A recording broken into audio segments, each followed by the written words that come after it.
नमस्कार विद्यार्थी मित्रांनो, तुमचं स्वागत आहे माझ्या YouTube चॅनलमध्ये, ज्याचं नाव आहे maths and reasoning with Harshad. आपण आपल्या चॅनलच्या माध्यमातून अंकगणित आणि बुद्धिमत्ता या विषयावरील स्पर्धा परीक्षांमध्ये विचारले जाणारे प्रश्न डिस्कस करतो. सोबतच ते प्रश्न कसे सोप्या पद्धतीने आणि काही शॉर्ट ट्रिकच्या आधारे आपण सॉल्व्ह करू शकतो यावर चर्चा करतो.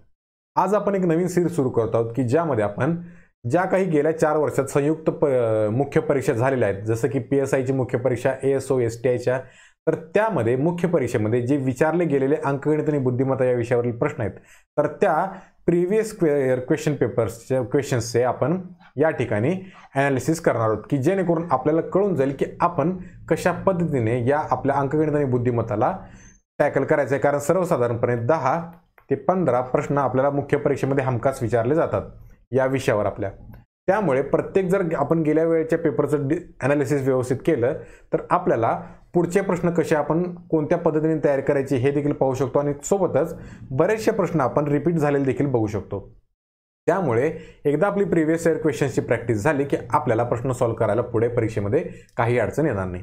चालेल, तर व्हिडिओ सुरू करण्याआधी मी तुम्हाला सांगू इच्छितो की जर तुम्ही माझ्या चॅनलवर नवीन असाल तर माझ्या चॅनल सबस्क्राईब करा, सोबतच बेल आयकॉन देखील प्रेस करा की जेणेकरून तुम्हाला माझ्या व्हिडिओचे नोटिफिकेशन मिळत राहतील. चालेल, तर आज आपण बघणार आहोत ASOची मुख्य परीक्षेचा 2019चा जो पेपर आहे त्यामध्ये अंकगणित आणि बुद्धिमत्ता यावर विचारलेल्या प्रश्नांचं ॲनालिसिस आपण आज बघणार आहोत. चालेल, तर सुरू करूया आपल्या कार्यक्रमाला. आपल्याकडे जास्त वेळ नाही आहे. या ठिकाणी बघा, आपल्याला प्रश्न असा दिलेला आहे, थोडं इथं टायपिंग मिस्टेक असली तरी मी तुम्हाला वाचून दाखवतो. हा पॉईंट A आहे आणि आपल्याला असं सांगितलं की 2 मुंग्या आहेत की ज्या या A पॉईंटपासून पहिल्यांदा हा वरचा जो चौकोन आहे तर त्या भोवतीने फिरत आहेत आणि दुसरी मुंगी जी आहे ती या आयताच्या सर्कम्फरन्सने फिरत आहे. तर आपल्याला असं अंतर शोधायचं आहे की किती अंतर चालल्यानंतर त्या 2 मुंग्या पुन्हा एकमेकींना भेटतील हे आपल्याला या प्रश्नामध्ये विचारले. त्यासाठी आपल्याला या चौकोनाचे बाजू दिलेले आहेत 3 सेंटीमीटर आणि आयताच्या बाजू दिलेल्या आहेत, लांबी दिलेली आहे 5 सेंटीमीटर आणि रुंदी दिलेली आहे 4 सेंटीमीटर. तर या प्रश्नामध्ये आपल्याला काय करायचं आहे, सर्वात आधी या 2 ज्या आकृत्या आहेत ना तर त्यांचं आपल्याला सर्कम्फरन्स काढून घ्यायचं आहे. बरोबर, सर्कम्फरन्स. तर चौकोनाचं सर्कम्फरन्स किती येईल तर 3 + 3 × 2, कारण आपल्याला चारही बाजूंची बेरीज करावी लागते. 3 + 3 6, 6 × 2 12 सेंटीमीटर हे झालं सर्कम्फरन्स कशाचं, चौकोनाचं. आयताचं किती होईल तर 5 + 4 × 2, कारण आपल्याला चारही बाजूंची बेरीज करायची असते. 5 + 4 × 2 हे होतं आपलं 18 सेंटीमीटर. म्हणजे पहिली मुंगी जी जी स्क्वेअर भोवती फिरत असणार आहे तर ती 12 सेंटीमीटरने पुन्हा तिच्या ओरिजिनल पॉईंटला येणार. दुसरी मुंगी 18 सेंटीमीटर फिरल्यानंतर पुन्हा या A पॉईंटला येणार. तर असे ते फिरत असताना दोन्ही पुन्हा एकदा किती अंतरानंतर भेटतील 2 मुंग्या हे आपल्याला विचारले. तर सरळ सरळ आपल्याला या प्रश्नामध्ये लसावी घ्यायचा आहे या 12 आणि 18चा. 12 आणि 18चा जर आपण विचार केला तर लसावी किती येईल तर इथे भाग जाईल 6चा, 6 × 2 12, 6 × 1 18. बरोबर. तर यानंतर पुढे काही भाग जाणार नाही, म्हणजे 6 × 2 × 3, 6 × 2 12, 12 × 3 36, म्हणजे 36 सेंटीमीटर हे आपल्या प्रश्नाचं उत्तर असणार आहे. कारण 36 सेंटीमीटर त्या दोन्ही मुंग्या चालल्यानंतर एकमेकांना भेटतील, कारण या 12 आणि 18 या दोन्ही संख्येचा लसावी जो आहे तो आहे 36. बरोबर, म्हणजे 36 हे आपल्या प्रश्नाचं बरोबर उत्तर आहे. प्रश्न थोडा लेंदी जरी वाटला ना तरी आपल्याला फक्त बेसिक कॉन्सेप्ट क्लिअर असतील तर आपण हे प्रश्न आरामात सॉल्व्ह करू शकतो.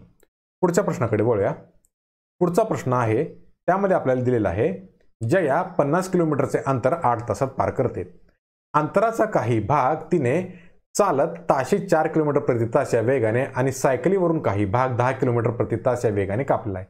तर तिने चालत किती अंतर कापले आहे असा प्रश्न आपल्याला विचारला आहे. प्रश्न आपण उलट्या बाजून जायचं, म्हणजे आपण ऑप्शन इलिमिनेट करून तसं टॅकल करायचं. बरोबर, ते तुम्हाला शिकवतो मी कसं टॅकल करायचं ऑप्शन इलिमिनेट करताना. तर आपल्याला या ठिकाणी ऑप्शन नंबर 1 घेऊन जाऊया. म्हणजे ऑप्शन नंबर 1 काय सांगतो, 40 किलोमीटर चालत गेली. जर ती 40 किलोमीटर चालत जात असेल जया, तर 40 किलोमीटर भागिले 4 किलोमीटर प्रति तास असं जर आपण केलं तर आपल्याला मिळून जाईल एकूण तास. 4 × 1 4, 4 × 10 40, म्हणजे 10 तास तिला चालत जायला लागेल, कारण तिचा वेग आहे 4 किलोमीटर प्रति तास आणि तिला 40 किलोमीटरचं अंतर चालत पार करायचं, म्हणजे 10 तास लागतील. पण आपल्याला हे 50 किलोमीटरचं अंतर तिने 8 तासात पार केले असं म्हटलं, पण इथे तर 10 तास येत आहेत. त्यामुळे ऑप्शन नंबर 1 इथे कॅन्सल झाला. दुसरा ऑप्शन पाहूया आपण 30 किलोमीटरचा. जर ती 30 किलोमीटर चालत जात असेल तर 30/4, कारण 4 हा तिचा स्पीड आहे, 30/4 जर आपण केलं तर आपल्याला इथे मिळून जातं 7.5 तास. बरोबर. जर ती 30 किलोमीटर चालत असेल तर तिला 7.5 तास लागतील. सोबत जर तिने 30 किलोमीटर चालून पूर्ण केले तर तिला सायकल चालवताना किती लागेल, तर त्याला लागेल 20 किलोमीटर, कारण एकूण अंतर 50 किलोमीटरचं आहे. म्हणजे उरलेलं जे अंतर आहे सायकलवरून तर ते 20 भागिले सायकलवरून तिचं स्पीड किती होतं, तर तो होतो 10 किलोमीटर प्रति तास. म्हणजे 20/10 हे मिळून जातं आपल्याला 2 तास. तर तिला एकूण प्रवासामध्ये हे 7.5 तास अधिक 2 तास म्हणजे 9.5 तास लागणार. पण आपल्याला इथे 8 तास दिले, त्यामुळे ऑप्शन नंबर 2 एक केली ते कॅन्सल झाला. पर्याय क्रमांक 3 बघूया आपण, जो की आहे 20 किलोमीटर. जर ती सायकलवरून 20 किलोमीटर जात असेल तर 20 भागिले तिचा जो वेग आहे तर तो आहे 4 किलोमीटर प्रति तास. म्हणजे 20/4 केलं तर आपल्याला मिळून जातं 5 तास. 50 पैकी 20 किलोमीटर जर ती चालत जात असेल तर उरलेलं 30 किलोमीटर अंतर सायकलवरून जाणार. म्हणजे 30 भागिले हा स्पीड जो आहे तिचा तर तो आहे सायकलवरचा 10 किलोमीटर प्रति तास. म्हणजे 30/10 हे आपल्याला मिळून जाईल 3 तास. बरोबर. म्हणजे एकूण जर्नीमध्ये 20 किलोमीटर ती चालत जाणार आणि 30 किलोमीटर ती सायकलनं जात असेल तर तिला एकूण 5 अधिक 3 बरोबर 8 तास लागतील. एकूण 50 किलोमीटरच्या जर्नीला, जे की आपल्याला दिलेलं आहे 50 किलोमीटरमध्ये 8 तासात पोहोचणार ती. म्हणजेच 20 किलोमीटर जर ती चालत गेली तरच आपल्याला दिलेली कंडिशन सॅटिस्फाय होते. म्हणजे ऑप्शन नंबर 3 हे आपल्या प्रश्नाचं बरोबर उत्तर आहे, 20 किलोमीटर. बरोबर. तर चौथा आपण चेक करत बसण्याची गरज नाही, कारण चौथा हा असंही येणारच नाही. आपल्याकडे वेळ कमी आहे त्यामुळे आपण डायरेक्ट पुढच्या प्रश्नाकडे वळूया. पुढचा प्रश्न बघा. हा जो आहे ना, हा रिझनिंगचा टॉपिक आहे की ज्यामध्ये आपण इथे एक असा टेबल बनवून घेणार आहोत. यामध्ये बघा, इकडे सर्वांची नावं लिहून घ्यायची आणि वरच्या बाजूला आपण लिहून घ्यायचे वेगवेगळे प्रकारचे खेळ. बरोबर. आता इथे बघा, सगळ्यात आधी काय दिले, रवी आणि कुणाल. म्हणजे हा झाला रवी आणि कुणाल. ते कोणते खेळ खेळत आहेत? रवी आणि कुणाल हॉकी आणि व्हॉलीबॉल खेळतात. म्हणजे इथं झालं हॉकी आणि हे झालं व्हॉलीबॉल. रवी आणि कुणाल व्हॉलीबॉल चांगले खेळतात आणि हॉकी चांगले खेळतात. पुढे सचिन आणि रवी हॉकी आणि बेसबॉल खेळतात. म्हणजे इथं आलं बेसबॉल. रवी आणि कोण? सचिन. तर इथे खाली आला सचिन. सचिन हा हॉकी चांगला खेळतो आणि बेसबॉल चांगला खेळतो. रवी देखील हॉकी चांगला खेळतो आणि बेसबॉल देखील चांगला खेळतो. पुढे गौरव व कुणाल क्रिकेट आणि व्हॉलीबॉल चांगले खेळतात. म्हणजे इथे वाढला हा क्रिकेट. आणि खाली नवीन मेंबर ऍड झाला, तो कोण आहे? तर तो आहे गौरव, कारण कुणाल ऑलरेडी आपण घेतलेला आहे. हा झाला गौरव. गौरव काय काय चांगलं खेळतो? तर तो खेळतो व्हॉलीबॉल आणि क्रिकेट. कुणाल काय काय खेळतो? व्हॉलीबॉल आणि क्रिकेट. आता पुढे सचिन, गौरव आणि मनदीप फुटबॉल आणि बेसबॉल चांगले खेळतात. बरोबर. सचिन, गौरव आणि मनदीप फुटबॉल आणि बेसबॉल चांगले खेळतात. पण आपल्याला काय विचारलंय? हॉकी, क्रिकेट आणि व्हॉलीबॉल हे तिन्ही खेळ कोण चांगले खेळतात आपल्याला विचारलं. त्यामुळे आपण फुटबॉल आणि बेसबॉल घेतच बसत नाही. बेसबॉल आपण ऑलरेडी घेतलेला आहे, फुटबॉल घेण्याची काही गरज नाही, कारण फुटबॉल बद्दल आपल्याला विचारलेलंच नाही. आलं लक्षात? असंच आपण परीक्षेत वेळ वाचवायचा. बघा ऑप्शन काय दिलेत आपल्याला, सचिन, कुणाल, रवी आणि गौरव. मनदीपचा तर काही संबंध नाही, त्यामुळे मनदीप घ्यायलाच नको आपण. हॉकी, पुढे क्रिकेट आणि व्हॉलीबॉल हे 3 क्रिकेट जो कोण खेळतो तो आपल्याला विचारलेला आहे. यामध्ये बघा, यामध्ये 3 डॉट, तिन्ही टिक असलेला आहे. हा कुणाल एकटाच आहे, कारण कुणाल हा हॉकी देखील खेळतो, व्हॉलीबॉल देखील खेळतो आणि क्रिकेट देखील खेळतो. बाकीचे कोण तसे तिन्ही खेळ खेळत नाही, हा एकटाच ते 3 खेळ खेळतो. याचा अर्थ कुणाल हे आपल्या प्रश्नाचं बरोबर उत्तर आहे. चालेल. तुम्ही माझे हे असे इलिमिनेशनचे माझे बाकीचे व्हिडिओ बघा की ज्यामध्ये मी तुम्हाला सांगितले की असा आपल्याला चार्ट देखील काढत बसायला लागत नाही. आपण तोंडीच हे प्रश्न कसे कसे सॉल्व्ह करू शकतो. काय करायचं, आपल्याला काय काय विचारले? हॉकी, क्रिकेट आणि व्हॉलीबॉल. मग हॉकी खेळणारे कोण कोण आहेत त्यांना सर्कल करायचा. हॉकी, त्यानंतर काय? व्हॉलीबॉल. बरोबर. आणि क्रिकेट. क्रिकेट कोण कोण खेळतं? क्रिकेट हे 2 जणच खेळतात. आता बघायचं या तिघांमध्ये कॉमन कोण कोण आहे. तर यामध्ये बघा हा इथे आला कुणाल, हा इथे आला कुणाल, आणि या ठिकाणी व्हॉलीबॉल दोन्ही ठिकाणी असल्यामुळे कुणाल हे आपल्या प्रश्नाचं बरोबर उत्तर आलं. वळूया पुढच्या प्रश्नाकडे. वडिलांचे सध्याचे वय मोठ्या मुलाच्या दुप्पट आहे. बरोबर. 10 वर्षांनी वडिलांचे वय लहान मुलाच्या वयाच्या तिप्पट असेल. 2 मुलांच्या वयातील अंतर 15 वर्ष असल्यास वडिलांचे सध्याचे वय किती? पहिल्यांदा मी तुम्हाला कॉन्सेप्टने दाखवतो आणि यानंतर तुम्हाला शॉर्ट ट्रिक काय आहे ती देखील सांगतो. ऑप्शननं कसं खेळायचं आपण. पहिल्यांदा बघूया. वडिलांचं वय आपण मानूया x. तर वडिलांचे सध्याचे वय त्याच्या मुलाच्या वयाच्या दुप्पट आहे. म्हणजे मोठ्या मुलाचं वय आपण मानूया y. तर ते किती आहे? 2y आहे सध्या. x कुणाचं वय आहे? वडिलांचं वय. वडील आणि हा मोठा असं लिहितो म्हणजे मोठा मुलगा. पुढं काय म्हटले?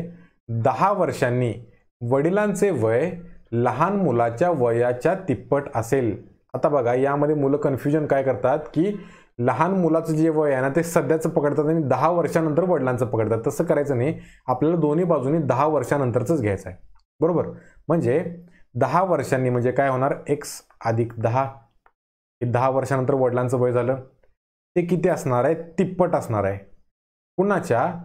लहान मुलाच्या वयाचे. म्हणजे लहान मुलाचं वय 10 वर्षानंतर किती असणार? तर लहान मुलाचं वय आपण z मानूया.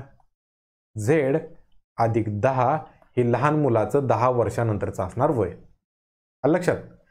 तर ही झाली आपली दुसरी कंडिशन. पुढं काय म्हटले? 2 मुलांच्या वयातील फरक हा 15 वर्ष आहे. म्हणजे y हा मोठा भाऊ आहे आणि z जो आहे तो लहान भाऊ आहे. म्हणजे y मायनस z बरोबर आलं हे 15. आता बघा या x च्या ऐवजी तर 2y पुट करूया आपण. 2y अधिक 10 बरोबर 3z अधिक 10 त्रिक 30. हे जर सॉल्व केलं तर 2y हे 3z इकडे येऊन मायनस 3z होणार आणि हे 10 अधिक इकडे जाऊन वजा होणार म्हणजे 30 वजा 10. आलं लक्षात? आता इथे बघा हे 2y minus 3z is equal to आलं हे 20 आणि इथलं आपलं एक इक्वेशन आहे बघा y वजा z इज इक्वल टू 15. कारण दोघांच्या वयातील फरक आपल्याला दिला. 2 मुलांच्या वयातील फरक तो असणार आहे 15. y ला आपण मोठा भाऊ मानले, z ला आपण लहान भाऊ म्हटले. त्यामुळे मोठ्या भावाच्या वयातून बारकातलं वय वजा करायचं आणि याला जर आपण 3 न गुणलं दोन्ही बाजूला तर आपल्याला काय मिळणार? 3y मायनस 3z बरोबर 15 त्रिक 45. आलं का लक्षात? आता बघा दोन्ही ठिकाणी आपल्याला करायचं आहे मायनस म्हणजे आपल्याला मिळून जाईल संख्या. म्हणजे जर मायनस केला आपण दोन्ही ठिकाणी तर हे मायनस मायनस प्लस होणार आणि या 3z ला plus 3z minus 3z cancel होणार. 3y मायनस 2y हे झालं y बरोबर 45 वजा 20 हे झालं 25. हे कसं आलं तुम्ही बघून घ्या. म्हणजे y इज इक्वल टू 25 येत असेल तर y झालं हे मोठा भाऊ, मोठ्या भावाचं वय झालं 25 वर्ष आणि वडिलांचं वय मोठ्या मुलाच्या वयाच्या दुप्पट आहे. म्हणजे y च्या दुप्पट म्हणजे 25 च्या दुप्पट. याचा अर्थ x बरोबर झालं 2y बरोबर 2 गुणिले 25. याचा अर्थ 50 वर्ष. म्हणजे वडिलांचे सध्याचे वय आहे 50 वर्षे. ऑप्शन नंबर 4 हे आपल्या प्रश्नाचं बरोबर उत्तर आलं.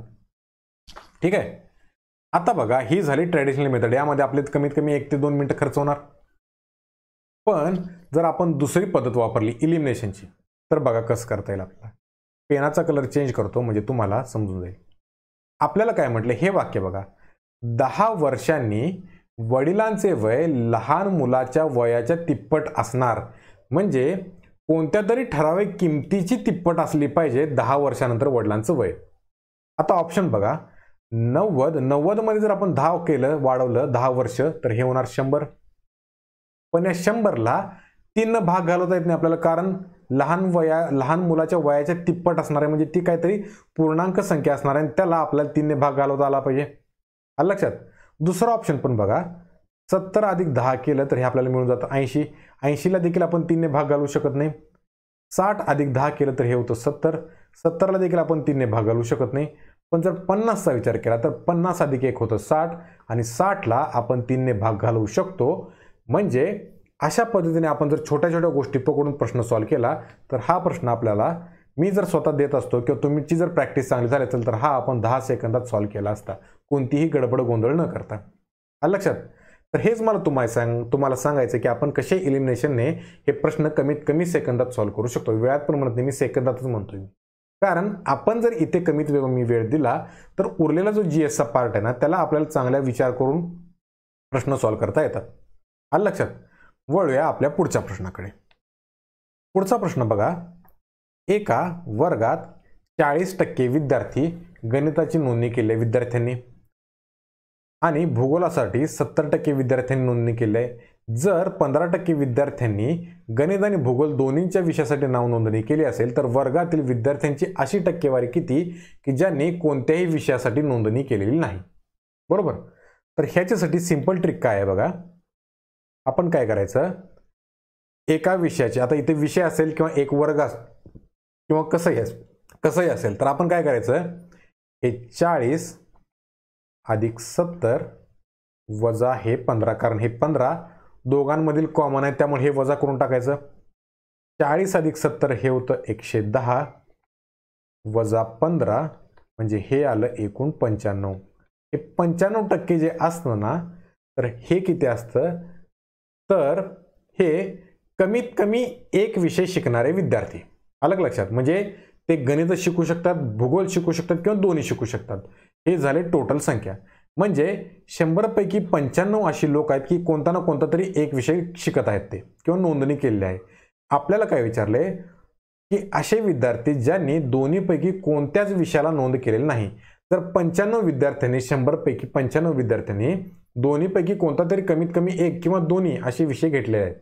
तर कोणतेही न घेतलेले किती होणार, तर हे होणार 100 वजा 95 म्हणजे हे झालं 5%. याचा अर्थ 5% असे विद्यार्थी आहेत की त्या विद्यार्थ्यांनी दोन्हीपैकी कोणत्याही विषयासाठी नोंद केलेली नाही आहे.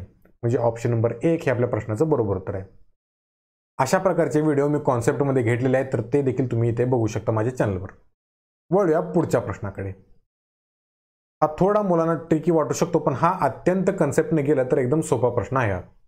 एका माणसाने टॅक्सीमध्ये 10 किलोमीटरचा प्रवास करताना 160 रुपये दिले, ज्याचे काही प्रारंभिक शुल्क त्यामध्ये निश्चित केलं आहे. म्हणजे काहीतरी बेस किंमत असते. आपण आता ओला उबेर बुक करतो किंवा रिक्षा बुक करतो तर त्यामध्ये बघा, रिक्षा सुरू होण्याआधीच पुण्यामध्ये बघितला तर तुम्ही तर 18 किंवा 19 रुपये फिक्स पहिली अमाऊंट असते. म्हणजे आपण रिक्षात बसलं की 18 रुपये द्यायलाच लागतात.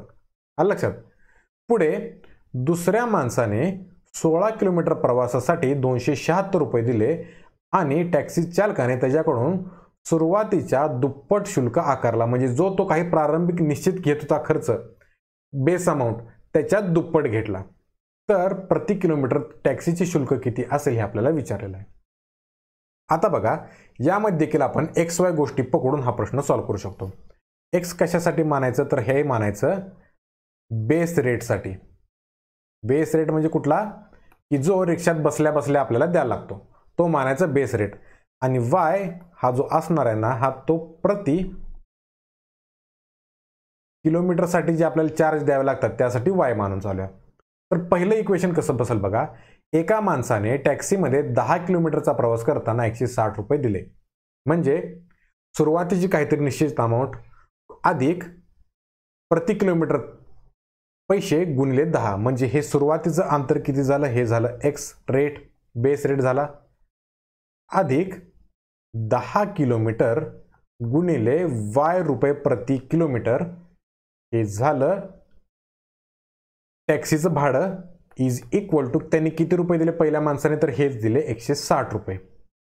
हे कसं आलं तुम्हाला लक्षात आलं. हे बेस फेअर म्हणजे रिक्षात बसल्या बसल्याची जे अमाऊंट प्लस प्रत्येक किलोमीटरला आपण किती पैसे देतोय ते, म्हणजे 10 किलोमीटर गुणिले ती किंमत, बरोबर 160 रुपये दिले. दुसऱ्या व्यक्तीने काय केलं, तर एकूण किती रुपये दिले, तर 276 रुपये दिले.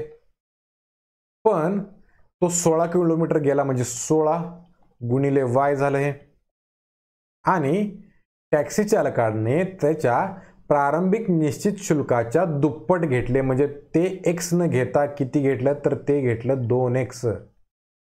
आलं का लक्षात? म्हणजे त्या व्यक्तीने सुरुवातीला पैसे देताना किती दिले? डबल भाडं दिलं. कशाचं? बेस रेटचं. म्हणजे 10 रुपये सुरुवातीला घेत असेल रिक्षात बसल्या बसल्या, तर त्यानं 20 रुपये घेतले या दुसऱ्या पॅसेंजरकडून, प्लस प्रति किलोमीटर 16 रुपयाचं त्यानं भाडं इज इक्वल टू 276 आलं.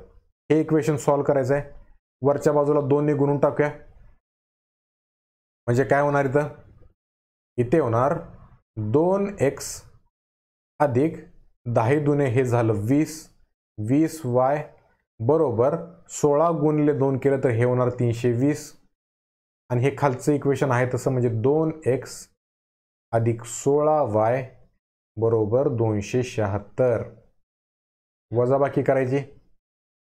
या 2x ला 2x गेलं, 20तून 16 गेले 4y बरोबर 320 मधून 276 गेले, 10तनं 6 गेले 4, 31तनं 27 गेले 4, म्हणजे हे झालं 44. y बरोबर आलं 11. हे असणार रुपयांमध्ये. आणि हेच आपल्याला शोधायचं होतं. y म्हणजे काय म्हणलं होतं? प्रति किलोमीटर आपल्याला किती शुल्क द्यावं लागणार आहे? तर प्रति शुल्क टॅक्सीचे किती असणार शुल्क हे आपल्याला विचारले प्रति किलोमीटर. ते झालं 11 रुपये. म्हणजे ऑप्शन नंबर सी हे आपल्या प्रश्नाचं बरोबर आलं 11 रुपये.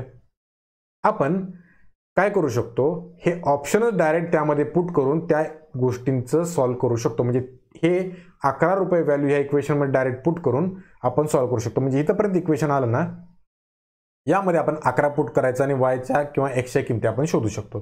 पण ह्या मेथडने आपल्याला जास्त काही वेळ लागणार नाही. आपल्या प्रश्नाचं उत्तर आलं 11 रुपये. चालेल. वाटताना हा प्रश्न थोडा अवघड वाटतो, पण व्यवस्थित लक्षपूर्वक केलं की हा प्रश्न सॉल्व्ह होऊ शकतो. पुढच्या प्रश्नाला बघूया. हा प्रश्न 2 वेळा रिपीट झालाय बरं काय. इथे लिहून ठेवतो मी. हा 2 वेळा रिपीट.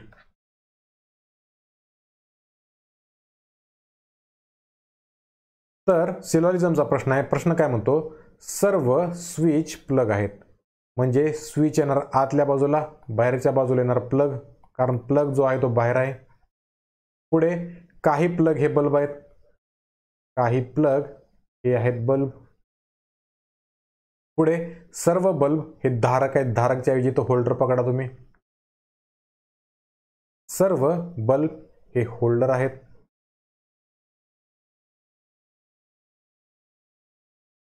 तर निष्कर्ष बघा, सर्व होल्डर प्लग आहेत. आता या ठिकाणी बघा, होल्डर आणि हे प्लग या दोघांमध्ये कॉमन येते, पण होल्डर कधीही मोठा सर्कल येणार, तो छोटा असू शकणार नाही. कारण प्लगच्या बाहेर बल्बचा काही भाग आहे. कारण आपल्याला काय दिले? काही प्लग हे बल्ब आहेत. म्हणजे बल्ब आणि प्लग ह्या दोघांमध्ये काहीच रिलेशन असल्यामुळे दोघांमध्ये हा एवढाच पार्ट कॉमन येणार. पण बल्बचा पूर्ण भाग हा होल्डरच्या आतल्या बाजूला असल्यामुळे सर्व होल्डर हे प्लग आहेत हे होऊ शकत नाही. बरोबर. त्यामुळे पहिला आपलं निष्कर्ष ते फेल गेलं. दुसरा निष्कर्ष, काही प्लग हे स्विच आहेत. आता हे प्लग आणि स्विच. आता बघा, प्लगचा सर्कल हा खूप मोठा आहे वरचा, त्याच्या आतल्या बाजूला स्विच आहे. कारण सर्व स्विच हे प्लग आहेत, आपलं पहिलं विधान आहे. याचा अर्थ सगळेच जरी प्लग नसतील तरी प्लगचा हा जो भाग आहे, प्लगच्या आतला हा डार्क केलेला भाग, हा 100% स्विच असणारच आहे. आपण ते नाहीच म्हणू शकत नाही. कारण प्लग जरी मोठा असला तरी त्याच्यातला छोटासा भाग हा स्विचचा असणारच आहे. त्यामुळे काही प्लग हे स्विच आहेत हे आपलं दुसरं निष्कर्ष लागू होतं. म्हणजे आपण म्हणू शकतो की फक्त दुसरे निष्कर्ष अनुसरण करते. इथे मी ऑप्शन दिलेले नाहीत कारण आपल्याला स्लाइडमध्ये जागा पुरत नव्हती. बरोबर. त्यामुळे फक्त दुसरं निष्कर्ष लागू होतं हे आपण या ठिकाणी म्हणू शकतो. याचे कॉन्सेप्टचे व्हिडिओ मी आपल्या चॅनलवर घेतले आहेत. तुम्ही इथे मागं आपल्या चॅनल लिस्टमध्ये बघू शकता. वळूया आपल्या पुढच्या प्रश्नाकडे. हा जो आहे ना, हा देखील आपल्याला अरेंजमेंटचा आपण प्रश्न म्हणू शकतो. एका ठराविक फ्लाईट क्रूमध्ये पायलट, सहपायलट आणि फ्लाईट इंजिनियर अशी पदे आदित्य, धनंजय आणि अमोघ यांच्याकडे आहेत. आणि ते आवश्यक नाही आहेत की ते प्रत्येकाला दिलेल्याप्रमाणे अनुक्रमेच असतील. म्हणजे पायलट हा आदित्य असेल किंवा सब पायलट हा धनंजय, फ्लाइंग इंजिनियर हा अमोघ असेल असं नसणार आहे. ते कोणीही असू शकतात. आणि खाली दोघांबद्दल जी माहिती दिली ना, तर ती एकदम खरी माहिती आहे. पहिली माहिती काय दिली आपल्याला? सहपायलट हा एकुलता एक मुलगा आहे आणि तो कमीत कमी कमवतो. सह पायलट. आता बघा, तो एकुलता एक मुलगा आहे, बरोबर. दुसरं विधान काय दिलेलं आहे, अमोघने धनंजयच्या बहिणीशी लग्न केलेलं आहे. म्हणजे हा झाला आपला धनंजय. या धनंजयची कोणतरी बहीण असणार आणि या बहिणीशी कोण लग्न केलंय, तर ते केलेलं आहे अमोघने. आता बघा पुढं काय म्हटले, आणि तो पायलट पेक्षा जास्त कमवतो. म्हणजे अमोघ जो आहे तो सर्वात जास्त कमवतो.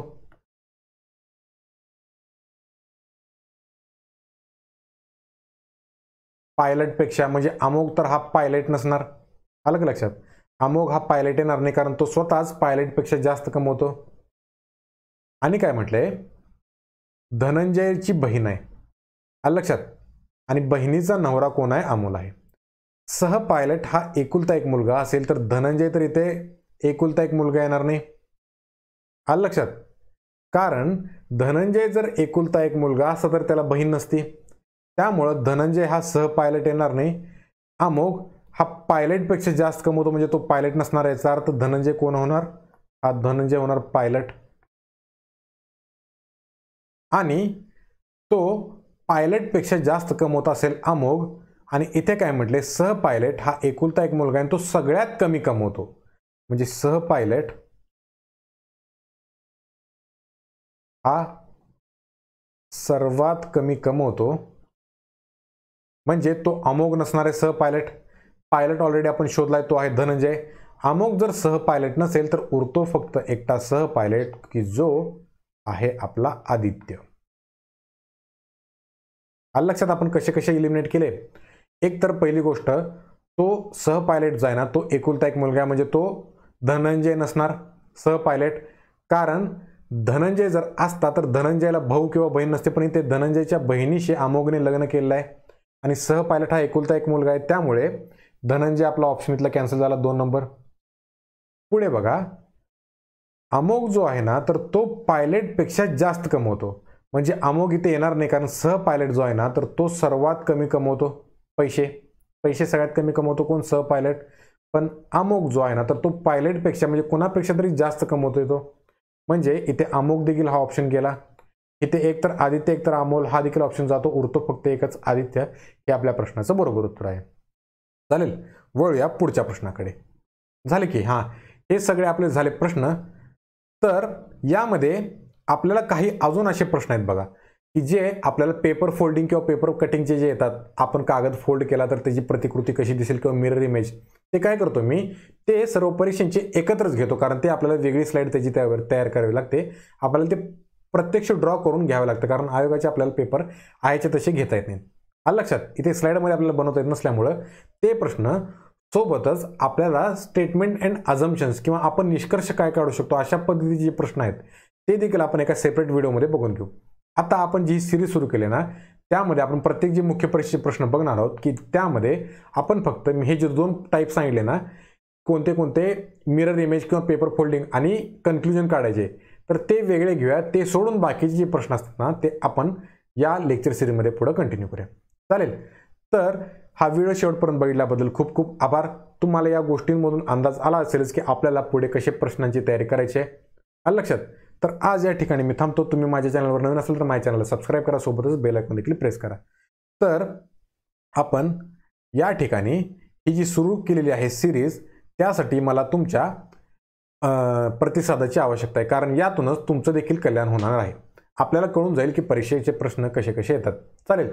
तर हे PYQचं आपण ॲनालिसिस बघितलं, तर आजचा जो पेपर होता तर तो होता आपला ASO मुख्य परीक्षा 2019चा.